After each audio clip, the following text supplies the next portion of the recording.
مش عارفين نقول ايه.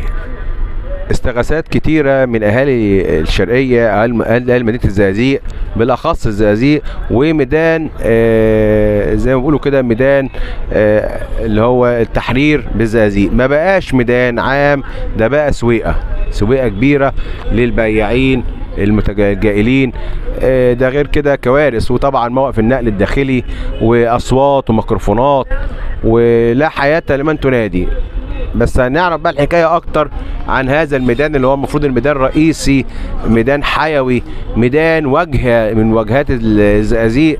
يعني ميدان التحرير ده الواجهه لما يجي، ده اول حاجه. بعد كده تقابلك المحطه، بعد كده تخش مفيش ميادين المحطه كلها عامه اللي هي ميدان التحرير، ميدان عرابي، بقت ملك للباعة الجائلين والميكروفونات والبلطجيه وواعي مفخلك اركبه، وانت عاوز تقطع رزقنا وانت عاوز تبهدلنا يا عم، ما هنروح ناكل منين؟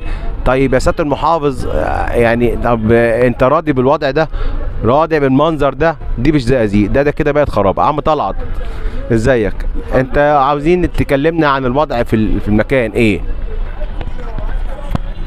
والله يا استاذي انا بتمنى من ربنا سبحانه وتعالى ان يصل هذا الفيديو للقيادة السياسية المصرية وللسيد رئيس هيئة النيابة الإدارية والسيد محافظ الشرقية لعدة أسباب. السبب الأول إن من حوالي سنتين، ما يقارب السنتين، السيد رئيس حي أول الزقازيق ونائب رئيس حي أول الزقازيق جم سلموا دورة المية الرئيسية في ميدان التحرير، وتلك الدورة دي المتنفس الوحيد لقضاء حوائج الناس في مدينة الزقازيق كلها، وبيتردد عليها آلاف البشر يوميا، ولكن جم سلموها لواحد عملها مخزن ليه ما يقارب عام ونصف.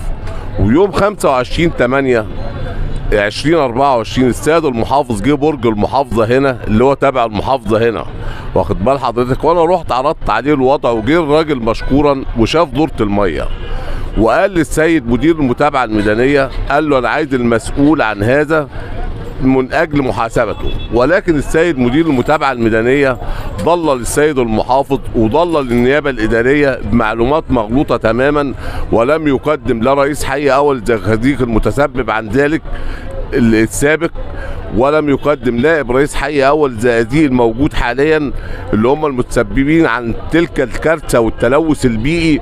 وللأسف الشديد مدير المتابعة الميدانية ضلل الجميع وراح كاتب ورق للنيابة الإدارية ليس له أساس من الصحة، حيث قال إن السيد المحافظ كان ماشي في الطريق ووجد دورة مية مغلقة ووجد كشك جنب دورة المية مساحته 42 متر، وهذا الكلام عار تماما من الصحة. الكشك 10 متر اهو وبندفع عليه.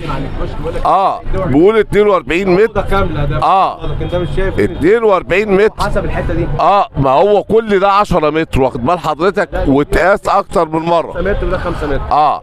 بيقول لك انه 42 متر. 42 متر، وراح قايم وبعت عشان يفادي رئيس الحي السابق، واخد بال حضرتك.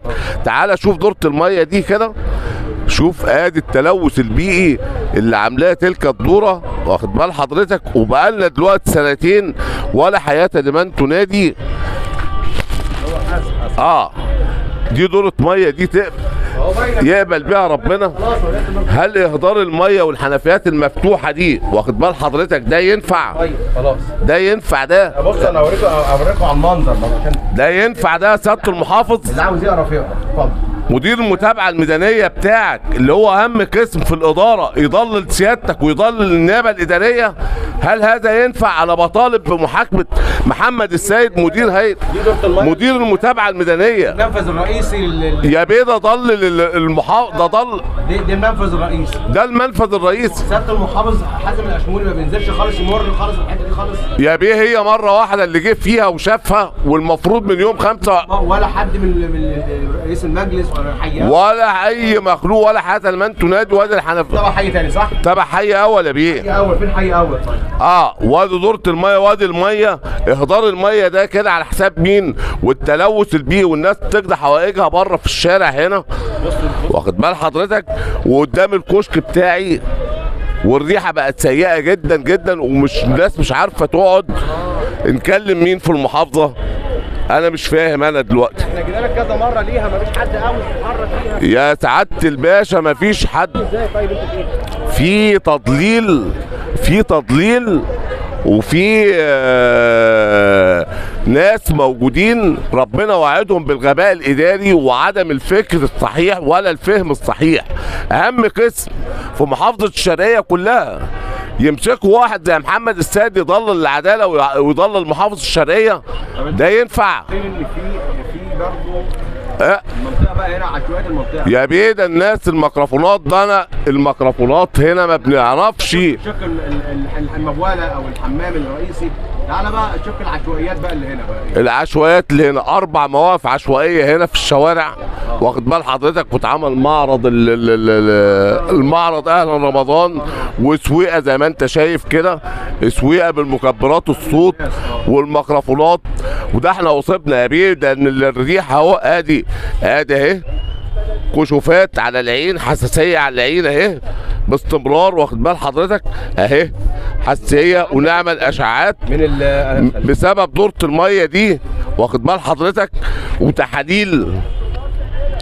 لا هي حاجه صعبه، وتحاليل حاجة صعبة يعني. وحاجه على حساب مين الكلام ده يعني؟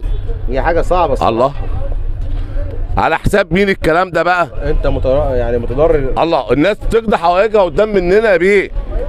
باجي الصبح بلاقي الحته دي كلها تبول كمان، يعني بيجي ما مش لاقيين مكان، واخد بال حضرتك. كمان اهو 4 والمحلات دي كلها والعربيات كل ده بيتبول في الحته دي. بيعملوا هنا قدام المحل.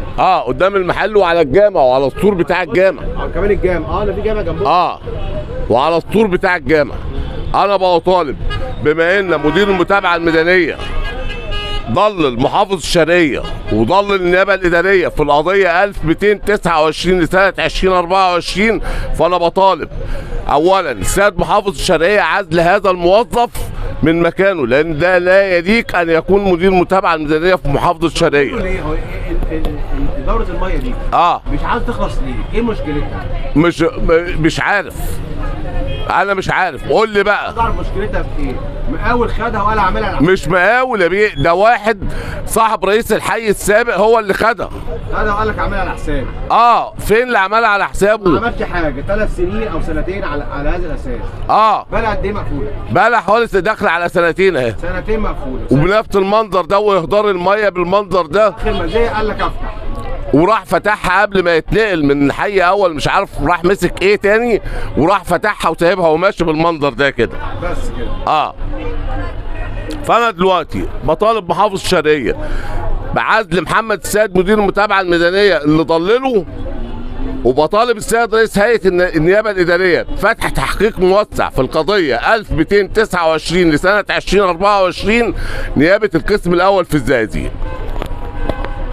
يعني زي ما انتوا شفتوا المنظر، زي ما انتوا شفتوا المنظر، وشفتوا كان عم طلعت طبعا باقيين جائلين في ميدان التحرير وميدان العرابي. مبوله الرئيسيه اللي في ميدان التحرير مقفوله قفله او مفتوحه، بس ايه يعني فتحوها بعد ما قال لك اطورها، وده عشان قصه كبيره، اطورها بعد كده ايه ما اتطورتش. في تضليل. سياده المحافظ الشرقيه حازم الاشموني يا ريت تنزل بالنهار، يا ريت تنزل بالنهار، وانزل بالنهار من غير حراسه. انا بقول لحضرتك اهو، انزل من غير حراسه، وانزل من غير تامين، وانزل شوف الوضع ايه في الميدان ده. ميدان رئيسي وميدان مهم، ميدان الزقازيق، ميدان عرابي، يعني ده واجهه الزقازيق. لما يكون بالمنظر ده ما بقاش منطقه. هتقول لي رمضان كريم، اقول لك ده هو طول السنه كده، طول السنه كده يا سياده المحافظ. اتمنى انك تلبي الندى وتنزل وترحم اهالي ميدان التحرير من التلوث السمعي والبصري وكل حاجه. والمبوله ما بتكلفش حاجه، والله ما تكلف حاجه، يعني عشان تساب كده. وشكاوي جات لك، ومحاضر جات لك، واستغاثات جات لك، وحضرتك انت بتقول لك كأن في حاجه موجود خالص. يا ريت تسيبك مكتبك شويه بعد اذنك، وانا كمواطنين بناديك انزل لف على رجلك وشوفوا المحافظه مدينه الزقازيق بقت من الاسوأ للاسوأ للاسوأ للاسوأ. مش عارف اقول يعني كانت قبل كده كانت كويسه يعني نقول نوعا ما، لكن دلوقتي من اسوأ للاسوأ للاسوأ. بقولها بصراحه وما بخافش غير من ربنا. وبنستغل بعد كده نستغل بقى بسياده رئيس الجمهوريه السيد عبد الفتاح السيسي بقى هو اللي يجيب لنا يعني يعمل هيئه تطوير لمدينه الزقازيق. شكرا لكم.